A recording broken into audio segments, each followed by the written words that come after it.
Market లో invest చేసి మీ డబ్బులు డబుల్ చేసుకోవాలనుకుంటున్నారా? సుందరరామిరెడ్డి గారి లైవ్ సెమినార్ కి అటెండ్ అవ్వండి.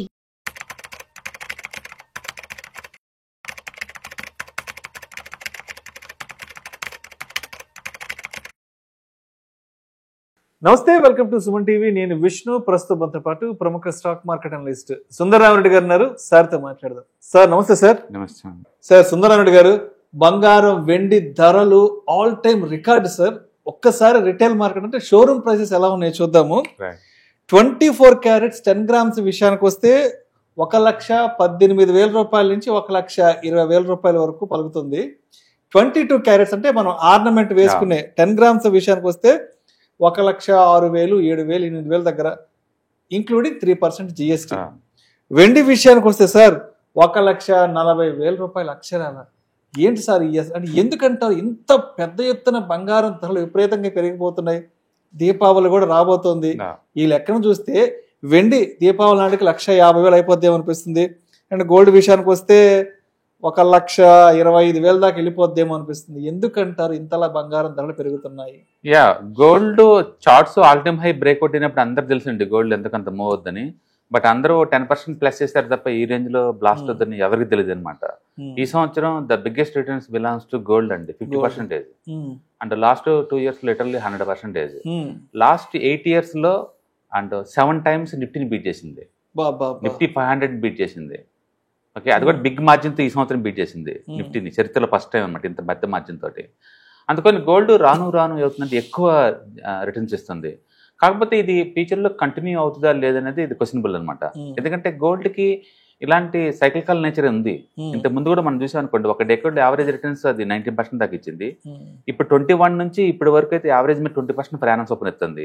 అయితే ఈ జర్నీ ఎంతకాలం కంటిన్యూ చేద్దాం అని తెలియదు. బట్ ఒకసారి గోల్డ్ పెరగడం ఆగింది అనుకోండి, లిటరల్లీ ఒక 5 to 10 years లిటరల్లీ మళ్ళీ ఫ్లాట్ రిటర్న్స్ వెళ్ళిపోద్ది. ఆ సైక్లికల్ నేచర్ గోల్డ్ కి ఉంది బై డిఫాల్ట్. అంటే చాలా మంది ఈక్విటీ ఒకటే అనుకుంటారు. ఈక్విటీ కాదండి, ఈవెన్ గోల్డ్ కూడా టూ మచ్ రన్ అయినప్పుడు అంతే ఆగిపోద్ది అనమాట. కాబట్టి ఈసారి ఈ బులిష్నెస్ ఎంత దూరం పోద్దో మనం చెప్పడం కష్టం. ఎందుకంటే సెంట్రల్ బ్యాంక్స్ ఇన్వాల్వ్ అయినాయి ఈసారి. ఇప్పుడు కొత్తగా ఏం జరుగుతుందంటే, డాలర్ ఉంచుకునే బదులు గోల్డ్ ఉంచుకుంటే మనకి ఇయర్లీ ఎంతకంత అప్రిషియేట్ అవుతుంది కదా అని చెప్పేసి ఆలోచించే బ్యాంకర్స్ ఎక్కువైపోయారు. అంటే చైనా వాళ్ళు కావచ్చు, ఇంతకుముందు అన్ని బ్రిక్ కంట్రీసే కొంటున్నాయి. ఈ మధ్యకాలంలో ఈవెన్ వెస్టర్న్ కంట్రీస్లో ఉన్న సెంట్రల్ బ్యాంక్స్ కూడా డాలర్ తగ్గించుకొని డాలర్ బదులు గోల్డ్ని స్టోర్ చేస్తుంది. ఎందుకంటే గోల్డ్ ఇలా పెడితే రేపటికల్లా 1% వస్తుంది. అదే అంత ఈజీ అయిపోయింది గోల్డ్లో ఇన్వెస్ట్ చేస్తే మనీ రావడం అనేది. అందుకని సెంట్రల్ బ్యాంక్స్ చాలా వరకు కూడా గోల్డ్ స్టోరేజ్ కొనటం వల్ల వచ్చిన మూవ్ అనమాట ఇది. ఓకే, సో ఎంతకాలం కంటిన్యూ అవుద్దంటే దీనికి చార్ట్స్ ఒకసారి బ్రేక్అవుట్ అయితే ఇంకా పోతూనే ఉంటాయండి. అవి ఇంత దూరం చెప్పలేము అంటిల్ స్వింగ్ హై కన్ఫర్మ్ అయితే తప్ప గోల్డ్ ఆగిద్దని అనుకోవట్లేదు. బట్ నేను అనుకుంది అంటే 1,10,000 దాకా ఆగిద్దాం అనుకుంటున్నాను. అది చూస్తా 1,18,000 దాకా చాలా పెద్ద మూవ్. అండ్ పబ్లిక్ కూడా ఆలోచిస్తున్నారు అచ్చం ఈక్విటీలో పెట్టే బదులు మల్టీ అసెట్ అలొకేషన్ ఫండ్ లో పెడితే ఇప్పుడు ఎందుకంటే గోల్డ్ ఆ రేంజ్ లో చూడలేదు కదా, అంటే ముందు రోజులు ఇంకెక్కడ దాకా వద్దు అని మల్టీ అసెట్ అలొకేషన్ ఫండ్ లో పెడితే పోలేదు అన్నట్టు చూస్తున్నారు అనమాట. But excellent move. కానీ ఏం సార్ వెండి ఏంటి సార్ మరి 1,40,000 రూపాయలు? అసలు అర్థం కావట్లా. దీపావళి కూడా ఇంకొక హార్డ్లీ ఒక 20 days లో ఉంది. అంటే అటు ఇటుగా దీపావళికి 10,000 పెరిగి 150కి వెళ్ళిపోద్దేమో అనిపిస్తుంది. దివాళీ కంపేర్ చేసినప్పుడు 4 years నుంచి బీట్ చేస్తుంది Nifty 500 gold. Diwali to Diwali లెక్కేసుకుంటూ పోతుంటే లాస్ట్ 4 years నిజంగా స్వర్ణయుగం అండి. స్వర్ణయుగంలో 2022, 23 నుంచి బేసికల్ ఏంటంటే ట్రెడిషనల్ గా గోల్డ్ కొనే వాళ్ళని ఈక్విటీ వాళ్ళు సెటర్లు వేస్తారు ఏమొస్తుంది దాంట్లో పెడితే అని. బట్ ఇప్పుడు ఏం మాట్లాడుకుని చేసి పడేసింది గోల్డ్. ఆ రేంజ్ లో రిటర్న్స్ వస్తుంది అనమాట. అంటే వాలటిలిటీ లేకుండా సైలెంట్ గా మూవ్ అవుతా ఉంది. బట్ సెంట్రల్ బ్యాంక్ సపోర్ట్ ఉంది కాబట్టి గోల్డ్ ట్రెండ్ కంటిన్యూ అవుతుందని మనం అనుకోవచ్చు. అయితే ఇంతని మనం టార్గెట్ చెప్పలేం కానీ గోల్డ్ హవ్ అయితే నడుస్తూ ఉంటుంది. బట్ గోల్డ్ ఒకసారి ఆగింది అంటే మాత్రం అది కూడా మళ్ళీ ఆ టైం కరెక్షన్కి వెళ్ళే ఛాన్స్ ఎక్కువ ఉంది. ప్రస్తుతానికైతే మాత్రం చార్ట్స్ అన్ని చాలా స్ట్రాంగ్ గా ఉంది అండ్ కీప్ ఆన్ మూవింగ్ అనమాట. 2 రోజులు మూవ్ అయితే ఒక రోజు రెస్ట్ తీసుకుంటుంది, 4 రోజులు మూవ్ అయితే ఒక రోజు రెస్ట్ తీసుకుంటుంది. మొత్తం అయితే పాజిటివ్ బ్యాచ్ మీద వెళ్తున్నాయి. సో సిల్వర్ అండ్ గోల్డ్ రెండు కూడా మార్నింగ్ అయిందంటే అది +1 లో కనపడుతుంది అంతే. అంతగా పెరుగుతుంది, అది వరల్డ్ వైడ్ పెరుగుతుంది. సార్ ఒక 3-4 years బ్యాక్ మీరు నేను చాలా గోల్డ్ వీడియోస్ చేసాను. 2022-23 ఆ టైంలో. ఎందుకంటే మన కాంబినేషన్ ఆల్మోస్ట్ 2021 స్టార్ట్ అయింది. అప్పట్లో 50,000 60,000 అని మాట్లాడుకున్నారు. అమ్మో 50,000 పెరిగిపోతుందంటే 60,000 పెరిగిపోతుందంటే ఇప్పుడు అంతకంత అయిపోయింది కదా. అవును, అంతకంటే ఇంకా ఎక్కువ పెరుగుతుంది. ఇంకా ఎక్కువ పెరుగుతుంది. జస్ట్ నీకు 10 days బ్యాక్ తీసుకుంటే ఇప్పటికి 10,000 పెరిగింది. అవును, 10 days బ్యాక్ తో పోల్చుకుంటే. అవును, అంటే పబ్లిక్ కూడా ఏమైందంటే ఈ బ్యాంకులో డబ్బులు ఉంచే బదులు ఈ రియల్ ఎస్టేట్ వాటి ఇట్లా పెట్టే బదులు గోల్డ్ పెట్టేసుకుంటే వారం రోజులు ఉంచుకున్న 2% వచ్చింది దాన్ని ఆ సైకాలజీ పట్టుకొస్తుంది. అంటే బోసే గోల్డ్ కూడా స్పెక్యులేషన్ ఎంటర్ అవుద్దాము, ఈక్విటీలో ఎంటర్ అయినట్టు. ఈక్విటీలో ఆప్షన్ మార్కెట్ లో మార్నింగ్ పెడితే ఈవినింగ్ కల్లా వచ్చింది ఎలా అంటారు, గోల్డ్ కూడా 1 week పెడితే 1% వచ్చిద్దేమో అన్నంతగా అది స్పీడ్ గా వెళ్తుంది. అది నిజంగానే అలానే వెళ్తుంది. గోల్డ్ ఆ రేట్స్ కూడా అలానే పెరుగుతున్నాయి అనమాట. మొత్తానికైతే గోల్డ్ షాప్ వాళ్ళకి మాత్రం అందుబాటులో ధర వాళ్ళకి అందుబాటులో లేకుండా చేస్తుంది. వాళ్ళు కూడా భయపడేస్తారు జరుగుతుంది. కాబట్టి ముందు రోజుల్లో ఫెస్టివల్ సీజన్ అప్పుడు గోల్డ్ కొంటే కష్టమే. అందుకే గవర్నమెంట్ వాళ్ళు కూడా 9 calories వాటికి కూడా హాల్ మార్కేసి మరి తీసుకున్నారు. 9 carats 14 కూడా తీసుకొస్తారు. అవును, ఎందుకంటే ఇప్పుడు ఈ చైనా కూడా ఎందుకు విపరీతంగా గోల్డ్ కొని తెచ్చిపెట్టుకుంటుందంటే అసలు ఇప్పటి వరకు వరల్డ్ వైడ్ గా మనం చూసుకుంటే అతి తక్కువ గోల్డ్ ఉండి కూడా గోల్డ్ మీద డామినేట్ చేసే మార్కెట్ అంటే లండన్. బ్రిటన్ వాళ్ళకి సొంత గోల్డ్ ఉంది 380 టన్నులు అండి. 380 టన్నులు అంతే. ఇండియాలో ముత్తూట్ ఫైనాన్స్ దగ్గర లాకర్లో పబ్లిక్ యొక్క గోల్డ్ ఉంది 250 టన్నులు అండి. ఆర్నమెంట్స్ 270 టన్నులు ఇండియాలో ఒక సింగిల్ కంపెనీ లాకర్ లో ఉంది. ఎంటైర్ బ్రిటన్ కి వాళ్ళ ఓన్ గోల్డ్ ఉంది 380 టన్స్ అండి. అలాంటి బ్రిటన్ వరల్డ్ వైడ్ గా గోల్డ్ స్టోరేజ్ మొత్తం అదొక్కటే మెయింటైన్ చేస్తుంది వెల్ స్ట్రాంగ్ గా. ఈవెన్ ఇండియన్ గోల్డ్ కూడా సగం ఇప్పటికి అక్కడే ఉంటది. అంటే ప్రపంచవ్యాప్తంగా ట్రెడిషనల్ గా మొదటి నుంచి కూడా లండన్ లాకర్ లో పెడతారు. అక్కడ పెట్టేసి దాన్ని తనఖా పెట్టి కావాలంటే డబ్బులు తీసుకుంటే చాలా ఈజీ అనమాట. అందుకని ఫైనాన్స్ వాళ్ళు మొత్తం కూడా లండన్ లో గోల్డ్ పెట్టేసి దాన్ని తనఖా పెట్టేసి లివరేజ్ గేమ్ ఆడటం అనేది మొదటి నుంచి జరుగుతుంది. ఇప్పుడు కొత్తగా ఆ మార్కెట్ లోకి చైనా వాళ్ళు ఎంటర్ అవుతున్నారు. ఎందుకంటే చైనా వాళ్ళు వరల్డ్ లోనే బిగ్గెస్ట్ గోల్డ్ మైనర్స్, వాళ్ళు biggest gold importers, biggest gold consumers కూడా వాళ్ళే. అండ్ వాళ్ళు లిటరల్లీ లాస్ట్ 10 years నుంచి ఎవ్రీ ఇయర్ 1000 tons చొప్పున ఇంపోర్ట్ చేసుకుంటూ పోతున్నారు వాళ్ళు. ఈ పాయింట్ ఆఫ్ టైమ్ లో గోల్డ్ బీభత్సంగా కన్జ్యూమ్ చేస్తూ ఇంపోర్ట్ చేసుకుంటున్న కంట్రీ ఏదైనా ఉందంటే అది చైనా వాళ్ళు అనమాట. ఇప్పుడు వాళ్ళు ఏంటంటే గోల్డ్ ఎక్స్చేంజ్ ద్వారా వాళ్ళు కూడా వాళ్ళ దేశంలో గోల్డ్ కొనుక్కోండి ఇక్కడే స్టోర్ చేసుకోమని చెప్పేసి ఆ స్టోరేజ్ ఫెసిలిటీని ఆఫర్ చేస్తున్నారు. అంటే ఏమి లేకుండా లండన్ వాళ్ళే డామినేట్ చేస్తున్నప్పుడు వెస్టర్న్ వరల్డ్ మొత్తాన్ని, మేము గోల్డ్ ఎంత ఇంపోర్ట్ చేసుకుంటాము ఇంత కన్జ్యూమ్ చేస్తాము, మా దగ్గర ఎంత గోల్డ్ ఉంది కదా మేము ఎందుకు దాన్ని డెవలప్ చేయకూడదు అని చెప్పేసి అది గోల్డ్ స్టోరేజ్ దానికి ఎంకరేజ్ చేస్తుంది అనమాట.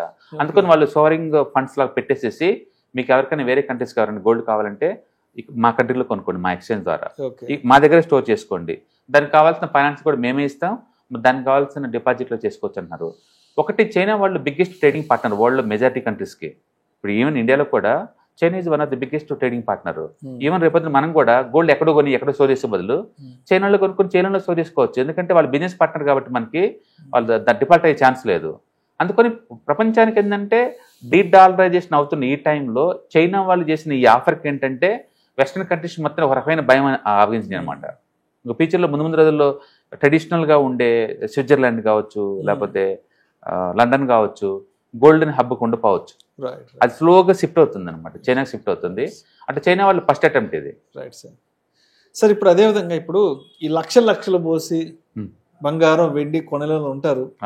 అందరూ 1,20,000 1,30,000 వెండి విషయానికి వస్తే 1,50,000 పెట్టి అందరూ ఇన్వెస్ట్ చేయలేరు, కొనలేరు. కాబట్టి ఇటువంటి వారికి వేరే ప్రత్యామ్నాయ మార్గాలు ఏమున్నాయంటారు? అంటే గోల్డ్ ఈటీఎఫ్లు, గోల్డ్ మ్యూచువల్ ఫండ్స్ ఉంటాయి కదా, వాటిల్లో ఎంత ఇన్వెస్ట్ చేయొచ్చు అంటారు? ఎంత రిటర్న్ ఎక్స్పెక్ట్ చేయొచ్చు over a period of time తర్వాత?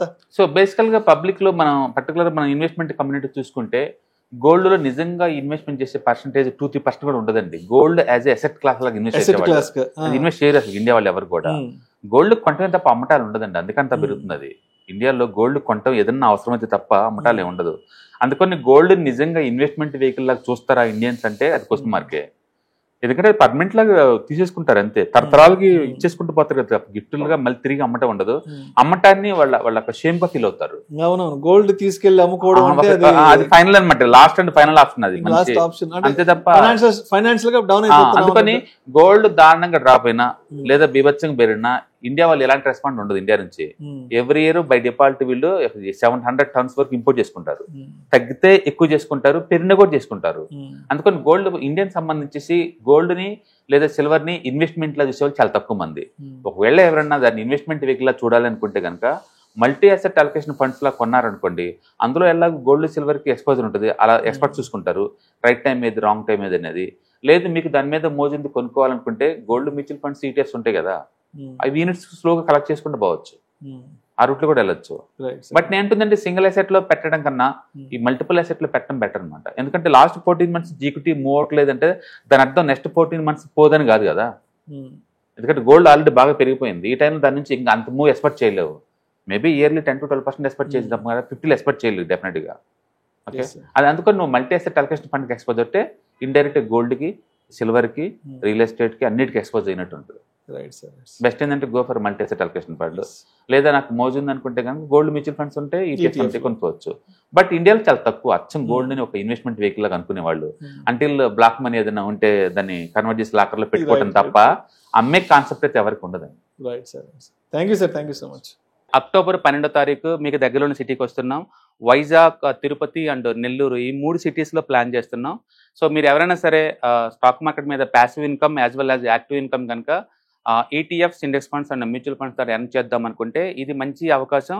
సో మీరు ఎవరైనా సరే మీ దగ్గరలో సిటీస్ వాళ్ళకి అనుకుంటే కనుక కింద స్క్రోల్ అవుతున్న నెంబర్పై పింక్ చేసుకొని మీరు సీటు రిజర్వ్ చేసుకోండి. సో ఇంతకుముందుతో పోల్చుకుంటే ఏంటి, ఇంతకుముందు మనం ఓన్లీ ఆన్లైన్లో తీసుకునే వాళ్ళం, ఇప్పుడు దాంతో పోల్చుకుంటే ఇది క్లాస్ రూమ్ ఎన్విరాన్మెంట్లో అనమాట. సో 1-to-1 ఇంటరాక్షన్ ఉంటుంది కాబట్టి మోర్ ఎఫెక్టివ్గా ఉంటుంది. కాబట్టి ఎవరికైనా ఇంట్రెస్ట్ ఉంటే ఈ 3 అసెట్ క్లాసులు నేర్చుకుందామని కింద స్క్రోల్ అవుతున్న నెంబర్పై పింక్ చేయండి.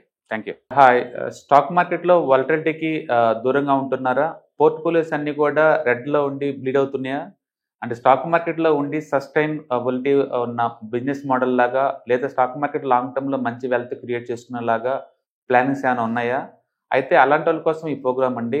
ETFs, index funds and mutual funds. మా స్టాక్ మార్కెట్లో ఉండి కూడా సెక్యూర్ వేలో మనీ మేక్ చేసుకునే పద్ధతి ఏదైనా ఉందంటే రిటైలర్స్కి ఈ 3 అనమాట. దీంట్లో కాంప్రహెన్సివ్గా మీకు ట్రైనింగ్ అండ్ గైడెన్స్ దొరుకుతుంది. అండ్ వీకెండ్స్లో జరిగే ఈ ప్రోగ్రాంలో అటెండ్ అవడం ద్వారా ETFs, index funds and mutual ఫండ్స్లో మీ నాలెడ్జ్ పెంచుకోండి. మీ పోర్ట్ఫోలియో మీరే మెయింటైన్ చేయడం ద్వారా ఇయర్లీ యావరేజ్ మీద 20 to 30% మనీ మేక్ చేసుకోండి. All the best. Thank you.